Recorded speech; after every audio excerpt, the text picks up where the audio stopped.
आज त्रिनेत्रांतेश पर्व के बाद 15वां रविवार, और आज के रविवार को हमारे गॉस्नर एवेंजलिकल लुथरन कलीसिया में युवा रविवार के रूप में चिन्हित किया गया है। इसीलिए आज के पवित्र गिरजा आराधना का संचालन हमारे चित्रंजन मन्नी के युवाओं के द्वारा किया जाए। युवा रविवार आराधना को शुरू करते हुए आइए हम आह्वान वचन सुनेंगे। जवानी अपनी चाल को किस उपाय से शुद्ध रखे, तेरे वचन के अनुसार सावधान रहने से। आइए हम छोटी सी प्रार्थना करें।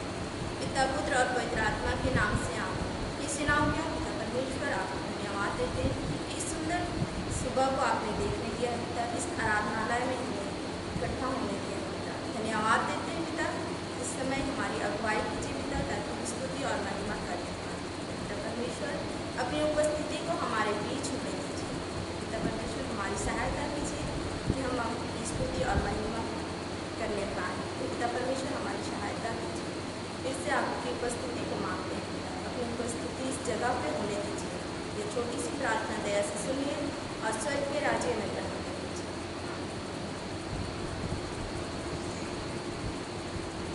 आज युवा रविवार है, युवा आराधना है। इस अवसर पर हम युवाओं के द्वारा एक गीत सुनेंगे।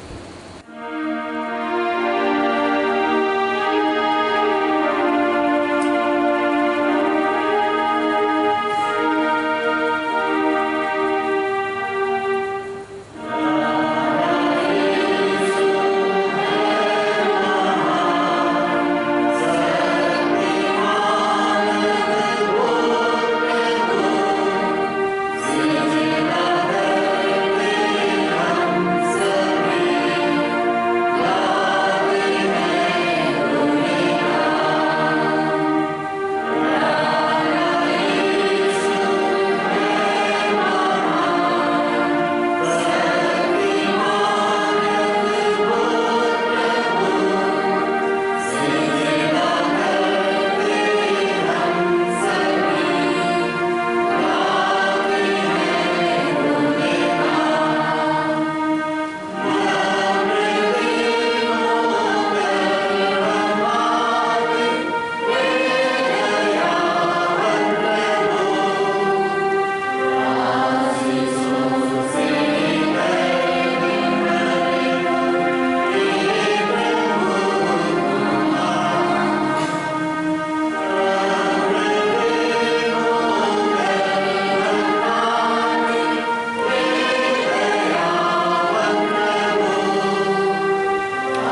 पहला गीत गाएंगे साक्षी वाणी, गीत नंबर 337, 337।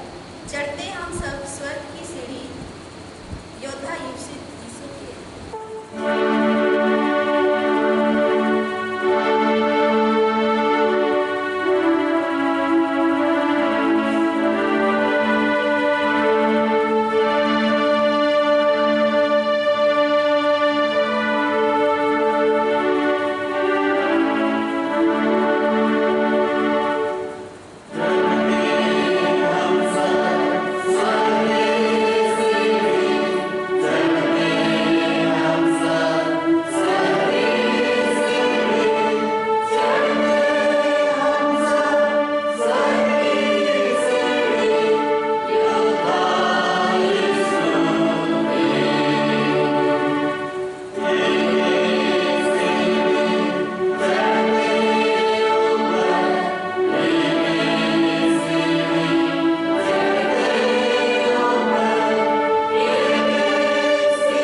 अनुग्रह से उस उद्धार के द्वारा जो ख्रिस्त से है सेंत में धर्मी ठहराए जाते हैं।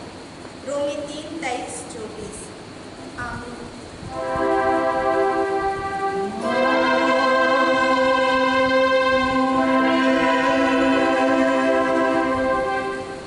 सबसे ऊंचे स्थान में ईश्वर का गुणवाद हो।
प्रतिवाद वचन के रूप में बारी बारी से पढ़ेंगे।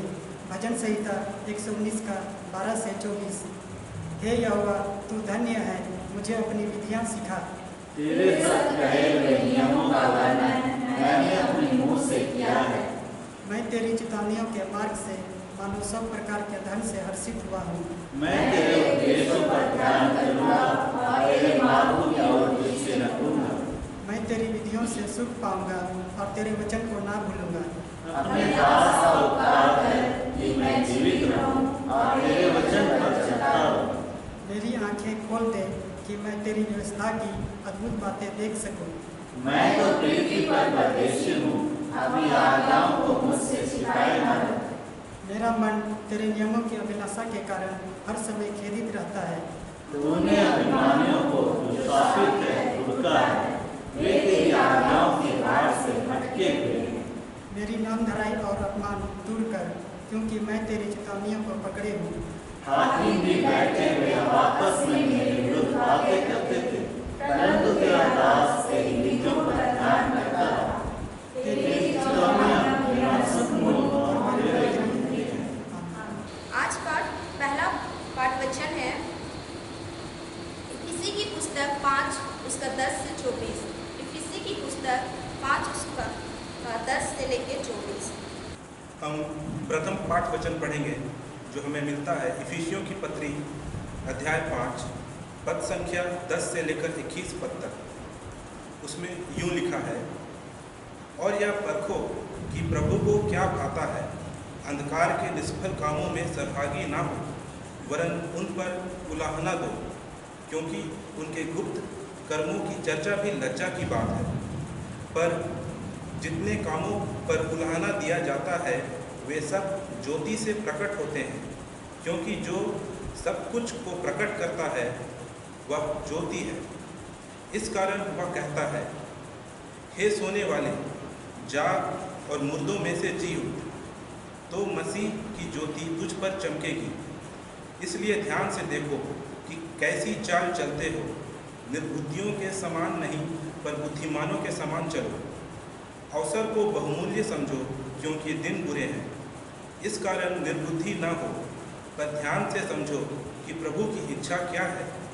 दाखरस से मतवाले ना बनो क्योंकि इससे लुचपन होता है, पर आत्मा से परिपूर्ण होते जाओ और आपस में भजन और स्तुति गान और आत्मिक गीत गाया करो और अपने अपने मन में प्रभु के सामने गाते और कीर्तन करते रहो और सदा सब बातों के लिए हमारे प्रभु यीशु मसीह के नाम से परमेश्वर पिता का धन्यवाद करते रहो। मसीह के भय से एक दूसरे के अधीन रहो। यहाँ तक आमीन। तेरा धन्यवाद हो हे क्रिस्त यीशु। हालेलुया।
जाने से पहले प्रार्थना करें।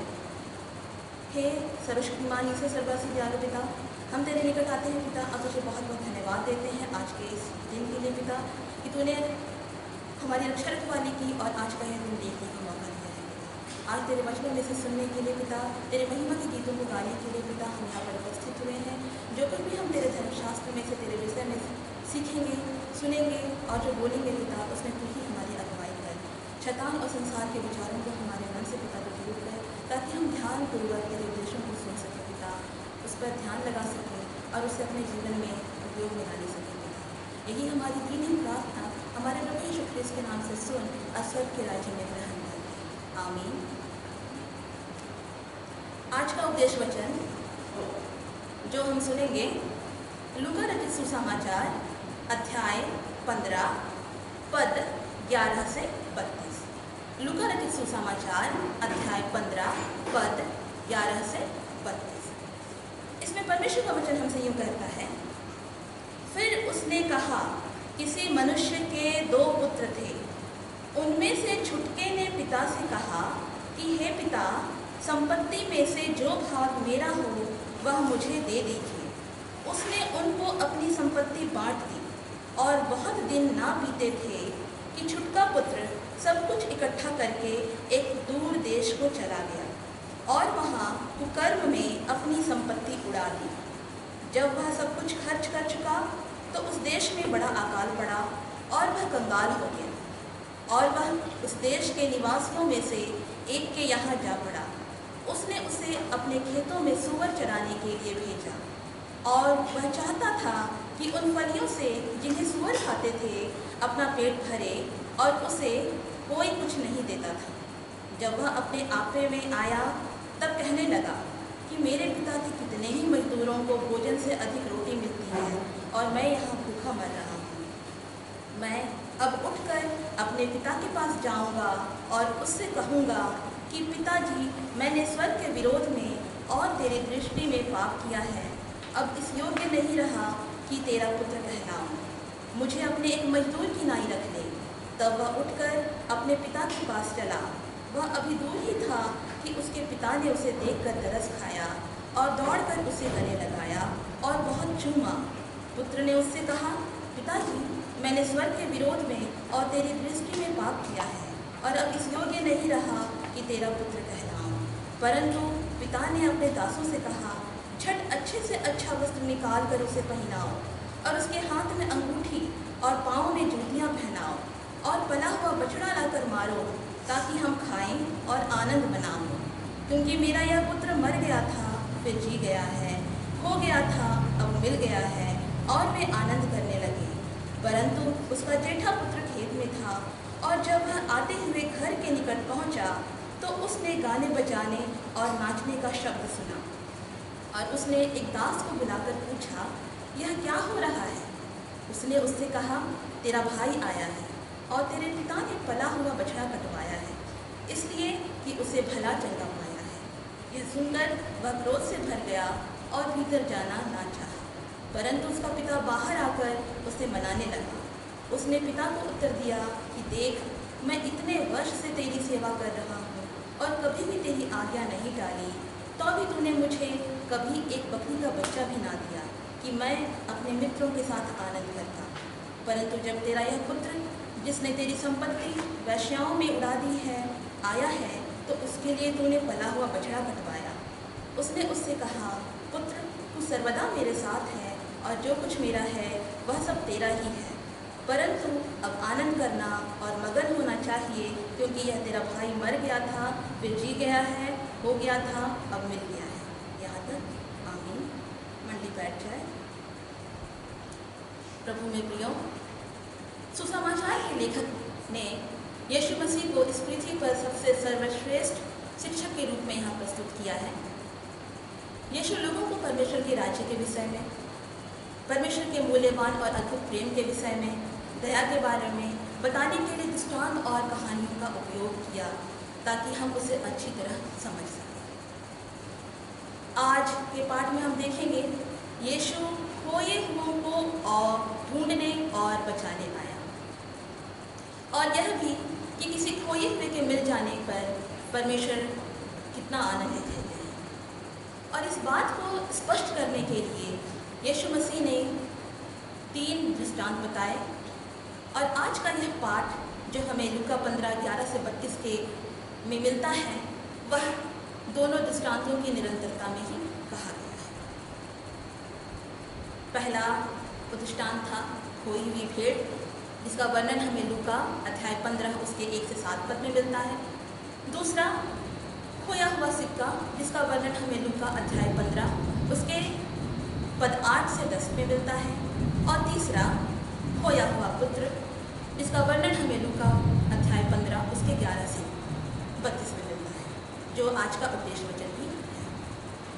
प्रत्येक दृष्टांत मनुष्य की खोई हुई अवस्था में परमेश्वर के एक भिन्न प्रकार के व्यवहार को प्रकट करता है। प्रत्येक दृष्टांत में परमेश्वर के महान आनंद को भी दर्शाया गया है। आज का जो पाठ वचन है हमारा, उसे हम पारंपरिक रूप से उड़ाऊ पुत्र के नाम से जानते हैं। इस दृष्टांत में 3 आदमियों के बारे में चर्चा की गई है। एक दयालु पिता, एक लापरवाह लेकिन पश्चातापित बेटा, और एक आज्ञाकारी और विद्रोही बड़ा बेटा। इसमें पिता के 2 पुत्र थे, जिसमें से एक पुत्र उसे छोड़कर चला जाता है। आइए हम दृष्टांत के इन पात्रों के द्वारा प्रभु यीशु मसीह के बातों को समझने का प्रयास करें। सर्वप्रथम हम पिता के रूप में जानने की कोशिश करेंगे। प्रभु में प्रिय भाइयों तथा बहनों, इस दृष्टांत में पिता को भले और दयालु पिता के रूप में चित्रित किया गया है। इस दृष्टांत में पिता ने अपने छोटे बेटे के अनुरोध का सम्मान किया, जब छोटे बेटे ने अपने पिता से संपत्ति में से अपने हिस्से की मांग की, जिसका वर्णन लूका 15 उसके 12वें पद में है। ऐसा लिखा है यहाँ, उनमें से छुटके ने पिता से कहा कि हे पिता, संपत्ति में से जो भाग मेरा हो वह मुझे दे दीजिए। उसने उनको अपनी संपत्ति बांट दी और पिता ने उसका हिस्सा दे दिया। उसे लेकर वह घर छोड़कर चला गया। और जब वह घर छोड़कर जा रहा था, उसका पिता उसे बड़े दुख से देखता है, बड़ा दुखित होता है कि उसका पुत्र उसे छोड़कर चला गया। कई दिनों तक पिता ने अपने खोए हुए बेटे के घर लौटने का धैर्य और करुणा से इंतजार किया। जब से उसके छोटे बेटे ने घर छोड़ा, तब से ही उसके पिता उसके इंतजार में रास्ते पर निगाहें लगाए बैठा रहता था कि कभी ना कभी तो उसका बेटा लौटकर उसके पास जरूर आएगा। कई दिन बीते, महीने बीते, और एक दिन ऐसा आया कि उसका वह पुत्र जो अपने पिता को छोड़कर चला गया था, वह वापस आया। और जब वह रास्ते पर ही था और वह अपने पिता की ओर चला आ रहा था, तब पिता ने उसे देखकर दूर से ही पहचान लिया। हालांकि उसकी अवस्था अच्छी नहीं थी, उसके कपड़े मैले कुचैले फटे हुए थे, शारीरिक अवस्था भी पहले जैसी नहीं रही थी, पैरों में चप्पल नहीं थे और पहचानना भी मुश्किल था। तो भी यह पिता जो काफ़ी दिनों से अपने बेटे का इंतजार कर रहा था, दूर से ही अपने बेटे को पहचान लेता है और उसके पास दौड़ के करुणा से गया, उसे गले लगाया, चूमा, उसे घर लेकर आया और जश्न मनाया और बड़ी खुशी से कहा। और क्या कहा उसके विषय में हम देखते हैं लूका 15 उसके 24वें पद में, क्योंकि मेरा यह पुत्र मर गया था फिर जी गया है, हो गया था अब मिल गया है, और वे आनंद करने लगे। प्रभु में प्रिय भाई तथा बहनों, इस दृष्टांत में पिता हमारे परमेश्वर पिता का सूचक है, जो कि अत्यंत दयालु, कृपालु और प्रेमी पिता है। यीशु मसीह ने इस कहानी में न केवल परमेश्वर के प्रेम और दया के बारे में बताया, बल्कि प्रत्येक आत्मा का मूल्य भी बताया। यीशु ने कहा, पाप में रहने वाले सभी लोग मर चुके हैं, मसीह के बिना वे सभी मर चुके हैं। परमेश्वर हमेशा मानव जाति के अपने मूल जीवन में वापस लौटने की प्रतीक्षा करते हैं। हर सुबह उसकी दया, उसका प्रेम हमारे लिए नई होती जाती है। उसकी फैली बाहें हमें हमेशा गले लगाने के लिए व्याकुल रहती हैं। और जब कोई पापी मन फिराता है और परमेश्वर के राज्य में वापस लौटता है तो वहाँ बहुत आनंद होता है। परमेश्वर अत्यंत ही प्रसन्न होते हैं। लूका 15 उसके 10वें पद में जब हम पढ़ते हैं तो हमें पता चलता है, वहाँ कहा गया है, मैं तुमसे कहता हूँ कि इसी रीति से एक मन फिराने वाले पापी के विषय में परमेश्वर के स्वर्गदूतों के सामने आनंद होता है। यहाँ एक प्रश्न है। यह दृष्टांत बहुत ही ज़्यादा लोगों को इसके बारे में पता है। लोग पहले से भी इस दृष्टांत को जानते हैं और बहुत बार हम लोगों ने भी इसके विषय में संडे स्कूल में और अपने उपदेशकों से सुन लिया है। और जब हम इसका वर्णन बाइबल में से पढ़ते हैं तो हमें पता चलता है कि जब छोटे बेटे ने अपने पिता से अपनी संपत्ति में से हिस्सा की मांग की तो पिता चुप क्यों थे? यहाँ एक प्रश्न उठता है कि पिता चुप क्यों थे? उसे हम इस तरह से समझ सकते हैं कि परमेश्वर हमें अपनी बुद्धि के अनुसार स्वतंत्र रूप से जीवन जीने व निर्णय लेने की अनुमति देता है। पिता ने कभी शासक की भूमिका नहीं निभाई, वह अपने बेटे को जाने देता है।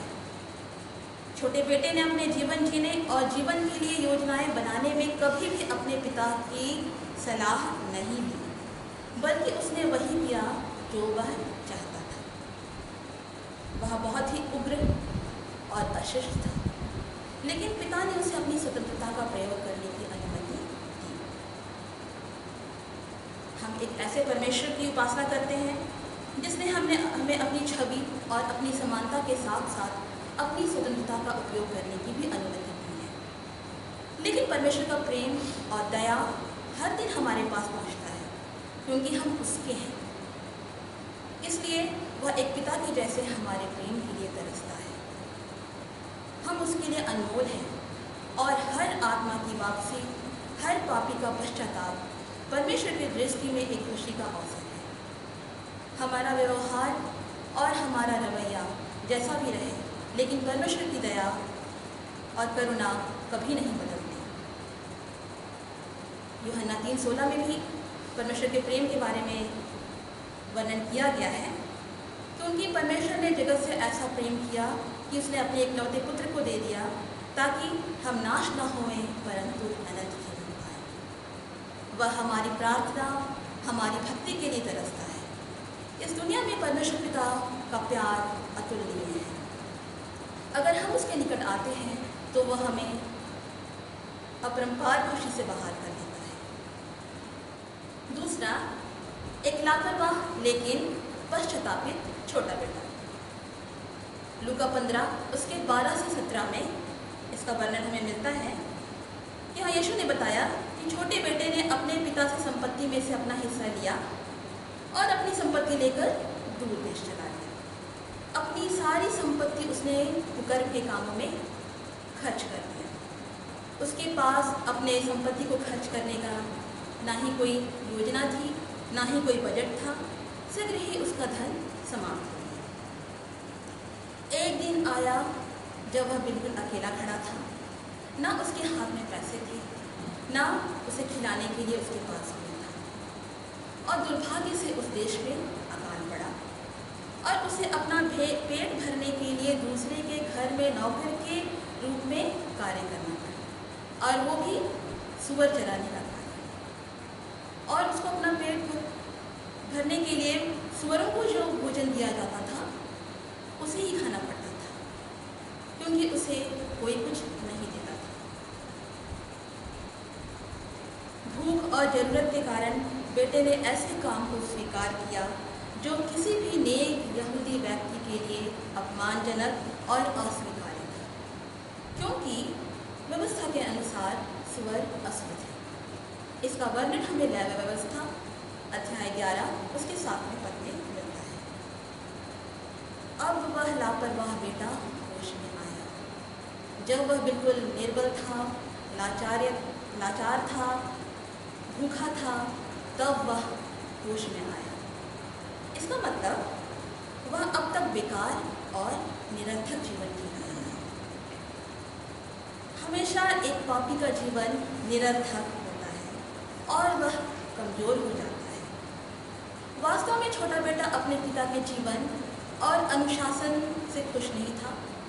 उसने गलत फैसला लिया और अपने पिता से बहुत दूर चला गया। उसकी दूषित इच्छा उसे घर से, पिता से दूर ले गई और अपनी दुर्दशा में वह अपने पिता के घर की ओर लौट आया। उसे अपनी दुर्दशा में पिता की महानता, पिता का प्यार, घर का ऐश्वर्य उसे ध्यान में आया और अपनी इच्छा को उसने बदला, पश्चाताप किया और अपने पिता के पास लौट आया। छोटा बेटा एक दुष्ट पीढ़ी का चित्रण करता है। परमेश्वर से दूर जीवन हमेशा के लिए बर्बादी और दयनीय स्थिति है।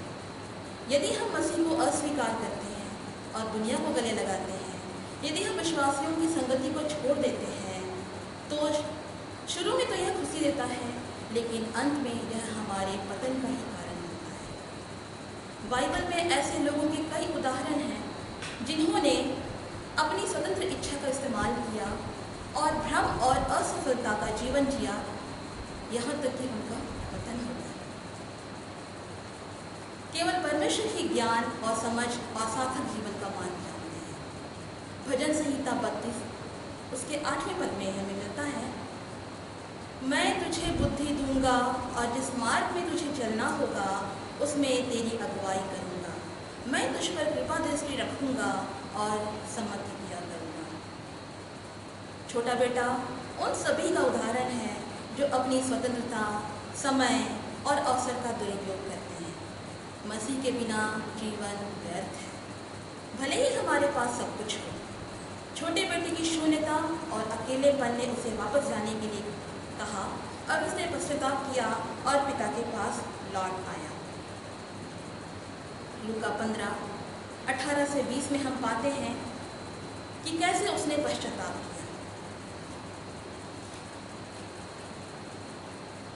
यहाँ हम पढ़ते हैं तो हमें पता चलता है, लूका 15:18 से 20, मैं अब उठकर अपने पिता के पास जाऊंगा और उससे कहूंगा कि पिताजी, मैंने स्वर्ग के विरोध में और तेरी दृष्टि में पाप किया है। अब इस योग्य नहीं रहा कि तेरा पुत्र कहलाऊं। मुझे अपने एक मजदूर की नाई रख ले। तब वह उठकर अपने पिता के पास चला। वह अभी दूर ही पर था कि उसके पिता ने उसे देखकर तरस खाया और दौड़कर उसे गले लगाया और वह चूम गया। यहाँ इस वचन से हमें पता चलता है कि इस बेटे ने अपने पापों का अंगीकार किया, पश्चाताप किया, पिता के सम्मुख आया। पश्चाताप एक विचार नहीं, एक क्रिया है। केवल उसने सोचा नहीं, विचार नहीं किया, वह उठा, चला और जो उसने सोचा था किया। पिता से उसने क्षमा मांगी। हम जहाँ खड़े हैं वहाँ हमारा स्व मूल्यांकन बहुत जरूरी है। पश्चाताप परमेश्वर के साथ हमारे जीवन को पुनर्स्थापित करता है और परमेश्वर के राज्य में हमारी अनंत खुशी को बहाल करता है। छोटे बेटे का पश्चाताप अपने पिता से उसके लिए अप्रत्याशित उपहारों को लाया। ये उपहार महत्वपूर्ण है, जिनका वर्णन हमें लूका 15 उसके 22 और 23 में मिलता है। और ये उपहार पश्चाताप के धन्य जीवन के विभिन्न पहलुओं का प्रतिनिधित्व करते हैं, जैसे नए वस्त्र। जब वह आया तो उसके पिता ने खुशी से उसे नए वस्त्र पहनाए। नए वस्त्र नए जीवन का प्रतीक है। उसे हाथों में अंगूठी पहनाई। अंगूठी पिता के अधिकार व स्वीकार करने का प्रतीक है। पैरों में जूते पहनाए। जूते शांति के सुसमाचार के साथ जीवन में आगे की यात्रा का उल्लेख करते हैं। बछड़े को मारा। इस बात को यह बताता है कि हमें बचाने के लिए परमेश्वर ने अपने इकलौते पुत्र को भी नहीं छोड़ा और जश्न मनाया, जैसा कि हमने पहले भी सुना लूका 15 उसके 10वें पद में कि यहाँ लिखा है, मैं तुमसे कहता हूँ कि इसी रीति से एक मन फिराने वाले पापी के विषय में परमेश्वर के स्वर्गदूतों के सामने आनंद होता है। यह जश्न उसी का सूचक है। तीसरा, आज्ञाकारी और विद्रोही बड़ा बेटा। बड़ा बेटा शांत और शालीन था, पर साथ ही ईर्ष्यालु और क्रोधी भी था। जबकि वह पिता के साथ रहता था, तभी वह पिता की करुणा, पिता की दया को नहीं जानता था। इन सब बातों से वह परिचित नहीं था। उसके पास घर में तो परिपूर्णता थी, लेकिन उसके अंदर खालीपन था। घर पर छोटे बेटे के वापस आने की खुशी में पिता के द्वारा आयोजित किया गया जश्न से वह बिल्कुल खुश नहीं था। वह उसमें शामिल होना नहीं चाहता था। उसके अनुसार छोटे बेटे के साथ पिता का व्यवहार बेकार था। उसके अनुसार छोटा बेटा इस आदर, सम्मान व प्यार के योग्य नहीं था। उसके अनुसार वह स्वयं ईमानदार, अधिक प्यारा और सम्मान के योग्य है, इसलिए उसे महत्व और सम्मान दिया जाना चाहिए। तीसरा, आज्ञाकारी और विद्रोही बड़ा बेटा। बड़ा बेटा शांत और शालीन था, पर साथ ही ईर्ष्यालु और क्रोधी भी था। जबकि वह पिता के साथ रहता था, फिर भी वह पिता की दया और करुणा से परिचित नहीं था। उसके पास घर में परिपूर्णता थी, लेकिन अपने भीतर खालीपन था। घर पर छोटे बेटे के वापस आने की खुशी में पिता के द्वारा आयोजित की गई जश्न से वह बिल्कुल नाखुश था और वह उसमें शामिल होना नहीं चाहता था। उसके अनुसार छोटे बेटे के साथ पिता का व्यवहार बेकार था। उसके अनुसार छोटा बेटा इस आदर, सम्मान और प्यार के योग्य नहीं था।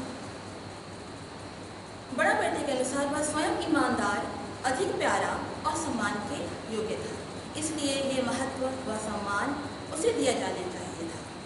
पिता की उदारता ने बड़े बेटे को परेशान किया। वह अपने पिता से क्रोधित हुआ और अपने भाई से भी ईर्ष्या की और उसकी खुशी में शामिल नहीं हुआ। फिर भी पिता ने उसे समझाया, मनाया और कहा, हे मेरे पुत्र, तू तो सदा मेरे साथ है। जो कुछ मेरा है वह सब तेरा ही है, परंतु अब हमें आनंद बनाना व उल्लसित होना ही था, क्योंकि तेरा यह भाई मर गया था, अब जीवित हो गया है, और खो गया था, अब मिल गया है। बड़ा पुत्र फरीसियों अर्थात धर्मगुरुओं का सूचक है। वे व्यवस्था के अनुसार तो धार्मिक थे, पर दिल और आत्मा से नहीं। जो किसी भी खोए हुए के परमेश्वर के पास लौट आने से खुश नहीं होते थे। इस दृष्टांत के द्वारा प्रभु फरीसियों को पापियों से घृणा करने के लिए डांटता है। सदूकी और फरीसी वहाँ खड़े हुए यीशु के इन दृष्टांतों को बहुत ही ध्यानपूर्वक सुन रहे थे। वे अपने वस्त्रों को अपने आसपास समेट रहे थे कि कहीं वे किसी पापी मनुष्य से छूकर अपवित्र ना हो जाए। वे स्वयं यीशु की आलोचना कर रहे थे, क्योंकि यीशु पापियों के इतने समीप खड़ा था, क्योंकि जहाँ यीशु मसीह दृष्टांत दे रहे थे वहाँ कर लेने वाले और पापी मौजूद थे। यीशु उन्हें यह कहना चाहते थे कि उन्हें किसी को भी उपेक्षा की दृष्टि से देखने का अधिकार नहीं है। यीशु जानता था कि आने वाले सब युगों में फरीसी और सदूकी जैसे लोग बने रहेंगे, जो खुद को धर्मी समझेंगे और अन्य को अधर्मी। इस व्यवहार का कारण परमेश्वर के वचन की अज्ञानता एवं पापी मनुष्यों के मूल्य को समझने की अयोग्यता है। अब आप जब कभी किसी दरिद्र, उपेक्षित और अज्ञानी और सताए हुओं को देखते हैं, तो स्मरण कीजिए कि वह व्यक्ति भी परमेश्वर को उतना ही प्रिय है जितना कि आप। उस व्यक्ति का मूल्य परमेश्वर की दृष्टि में उतना ही है जितना कि आपका। जब तक हम किसी भी तरह के पाप में रहते हैं, तब तक हम इन दोनों बेटों में से किसी एक का प्रतिनिधित्व कर रहे हैं। आज का पहला पाठ वचन जो हमें इफिसी अध्याय 5 उसके 10 से 21 में मिलता है, इसमें परमेश्वर का वचन हमें यह बताता है कि हमें कैसा जीवन जीना है। परमेश्वर का वचन हमसे कहता है कि ध्यान से देखो कि कैसी चाल चलती है, निर्बुद्धियों की नाई नहीं, पर बुद्धिमानों की नाई चलो। अंधकार के निष्फल कामों से दूर रहो, बुराई से दूर रहो, शराब के सेवन से दूर रहो। और जब हम खुद के ऊपर नज़र डालते हैं, अपनी युवा पीढ़ी की ओर नज़र डालते हैं, और आज हम जब अपनी ओर नज़र डालते हैं, युवा पीढ़ी की ओर नज़र डालते हैं, तो बहुत अधिक संख्या में हमारी युवा पीढ़ी शैतान के जाल फंदों में फंसी हुई है और इस बात की पूरी तरह से अवहेलना करती है कि परमेश्वर क्या चाहता है। जबकि यहाँ स्पष्ट रूप से प्रभु कहता है और यह परखो कि प्रभु को क्या भाता है। लेकिन आज युवा ये परखते हैं कि उन्हें क्या भाता है और वे पूरी तरह से भटक चुके हैं, अपने जीवन को निरर्थक रूप से बिता रहे हैं, शैतान के जाल फंदों में फंसकर अपनी अभिलाषाओं को पूरी करने में लगे हैं। उनमें धन कमाने की अभिलाषा पूरी बलवंत हो गई है, चाहे इसका उपाय कुछ भी हो। और शराब का सेवन करने से भी वे नहीं चूकते, जिससे हमें दूर रहने के लिए कहा गया है। नीति वचन अध्याय 23 उसके 29 से 32 में स्पष्ट रूप से कहा गया है कि शराब का सेवन करने से क्या क्या हानियाँ होती हैं। आज हमें अपना मूल्यांकन करने की ज़रूरत है। जिस प्रकार उस छोटे बेटे ने अपना मूल्यांकन किया, पछताया, पश्चाताप किया, पिता के पास आया। आज हम भी अपने जीवन का मूल्यांकन करें, प्रभु के पास लौटें, पश्चाताप करें, अपने पापों को मान लें और एक सार्थक जीवन जिए, ताकि हम अनंत जीवन के भागी हो सकें। प्रभु अपनी बाहें फैलाए हमारा इंतजार कर रहा है। हम इसमें देर ना करें, क्योंकि दिन बुरे हैं। अपने जीवन को हम के समयों का हम सदुपयोग करें, अच्छे कामों में अपना जीवन बिताएं और परमेश्वर के साथ बने रहें। जैसा कि इफिसी 2:10 में भी परमेश्वर हमसे कहता है, क्योंकि हम उसके बुलाए हुए हैं और मसीह यीशु में उन भले कामों के लिए सृजे गए हैं जिन्हें परमेश्वर ने पहले से हमारे करने के लिए तैयार किया है। अतः हम परमेश्वर की बातों को मानें, पश्चाताप करें, अपना मन फिराएं, इससे परमेश्वर आनंदित होता है। आइए हम छोटी प्रार्थना करें। हे सर्वशक्तिमान ईश्वर दयालु पिता, हम पुनः तेरा धन्यवाद करते हैं पिता कि आज के वचन को सुनने में, बोलने में तूने हमारी सहायता की, हमारी अगुवाई की पिता। होने दे पिता आज का यह वचन केवल हमारे सुनने के लिए ही नहीं, बल्कि हमारे जीवन में मार्गदर्शक के रूप में ठहरे। हम अपने पापों का अंगीकार तेरे समीप करने पाएँ पिता, और तेरे इनामों से भरपूर होने पाएँ पिता, तेरे आशीषों से भरपूर होने पाएँ पिता। हम उन सारे युवाओं के लिए प्रार्थना करते हैं जो तेरे राह से भटक गए हैं, तेरे दिखाए हुए मार्ग से भटक चुके हैं पिता, और तेरे पास पहुंच नहीं पा रहे हैं। होने दे आज का यह वचन उन सबों तक पहुँचे, आज के वचन की अगुवाई उन सबों तक पहुँचे और वे वापस फिर सकें और तेरे निकट आने पाएँ पिता। यह वचन हमारे जीवन के लिए बहुत ही लाभकारी हो, इसमें तू ही हमारी अगुवाई कर। यही हमारी दीनी प्रार्थना हमारे प्रभु यीशु ख्रिस्त के नाम से सुन और स्वर्ग के राज्य में ग्रहण कर। और ईश्वर की शांति जो समस्त ज्ञान से ऊर्ध्व है, ख्रिस्त यीशु में प्रत्येक के हृदय और मन की रक्षा करे। अभी हम लोग युवाओं के द्वारा एक गीत सुनेंगे। Hallelujah.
वह उसके पवित्र नाम को धन्य कहे।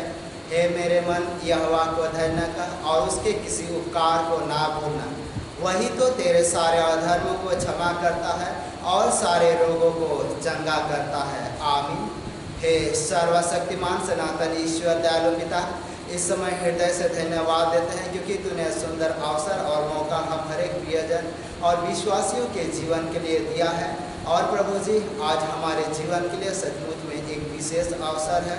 हाँ पिता परमेश्वर, सप्ताह भर के जीवन में जो भी तूने पारिवारिक जीवन में, कलीसियाई जीवन में, व्यक्तिगत जीवन में भलाई और अनुग्रह किया, उस निमित्त तुझे हृदय से धन्यवाद देना चाहते हैं। और इस समय उन सभी प्रियजन को, उन सभी विश्वासियों को और उन सभी को तेरे हाथ में सौंप देते हैं जो इस समय ऑनलाइन पवित्र गिरजा आराधना में शामिल होने पाए हैं। और वह तुझे इस समय हृदय से धन्यवाद देना चाहते हैं। और धन्यवाद इसलिए देना चाहते हैं क्योंकि तूने उनके परिवार के जीवन में, उनके व्यक्तिगत जीवन और कलीसिया जीवन में जो आशीष और अनुग्रह तूने प्रदान किया, उस निमित्त साथ ही साथ वो और उन सभी के लिए भी प्रार्थना करते हैं जो बीते दिनों से बीमार थे, परंतु तुमने चंगा किया है, स्वस्थ जीवन दिया है।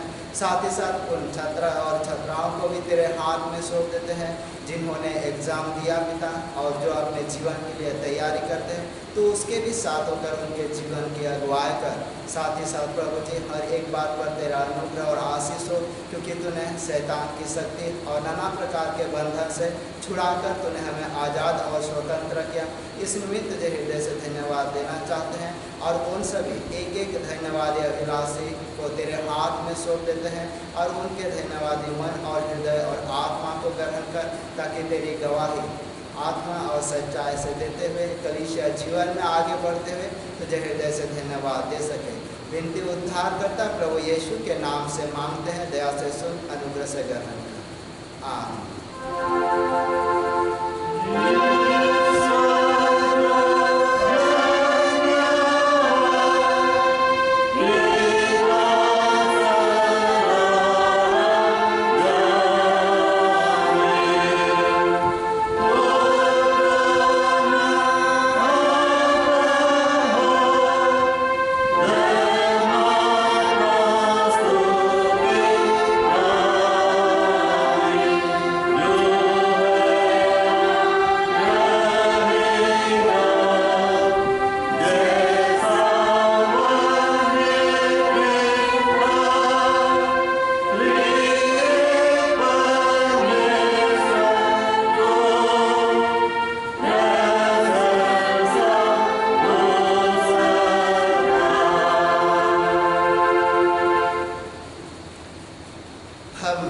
प्रार्थना करेंगे।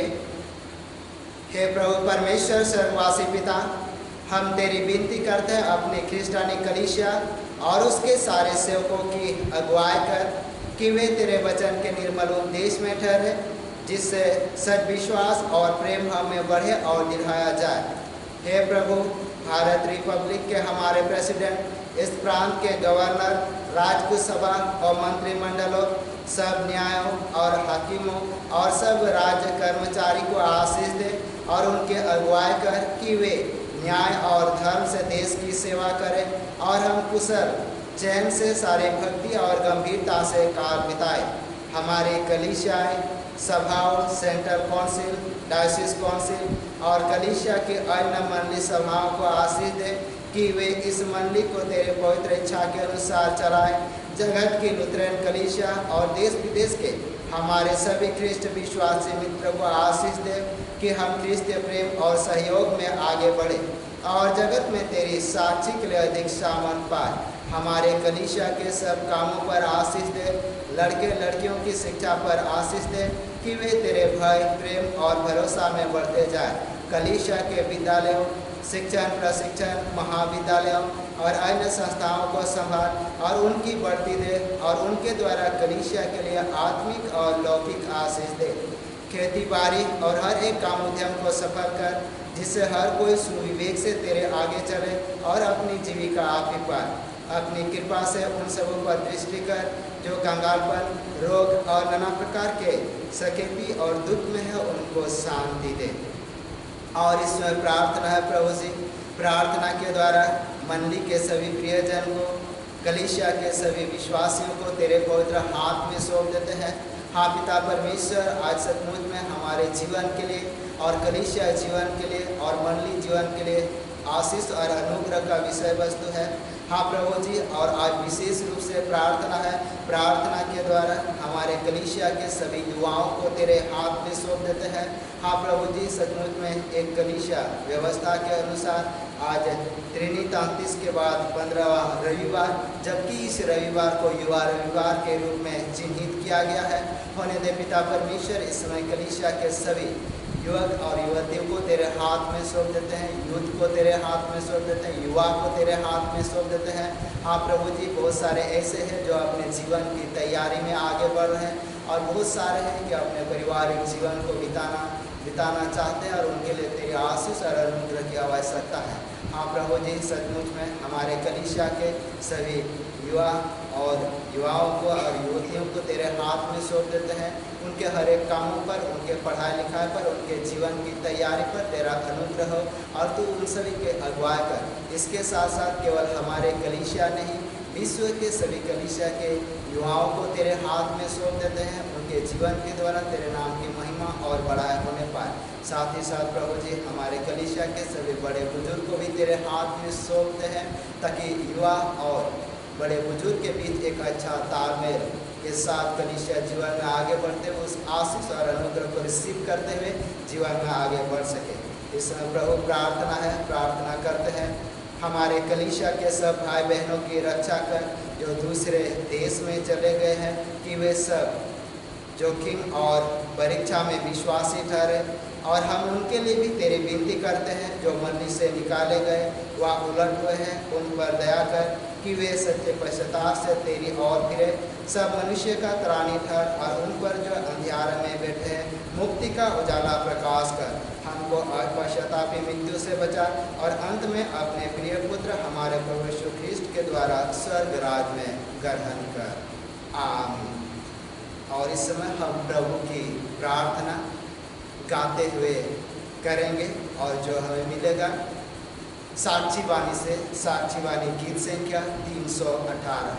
साक्षी वाणी से साक्षी वाणी गीत संख्या 318।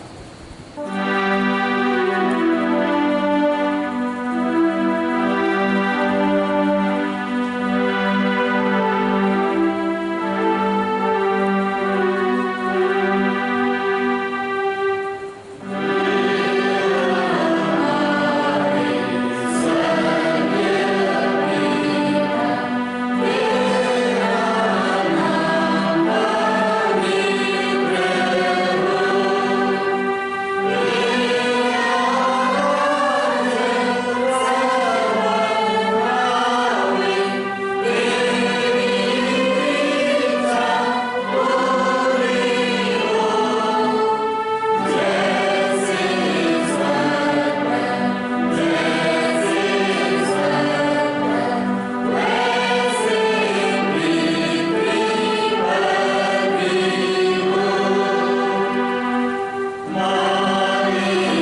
ग्रहण करे। परमेश्वर तुझे आशीष दे और तेरी रक्षा करे। परमेश्वर अपना मुंह तुझ पर प्रकाश करे और तुझ पर अनुग्रह करे। परमेश्वर अपना मुंह तुझ पर प्रकाश करे और तुझे कुशल देवे। आमीन।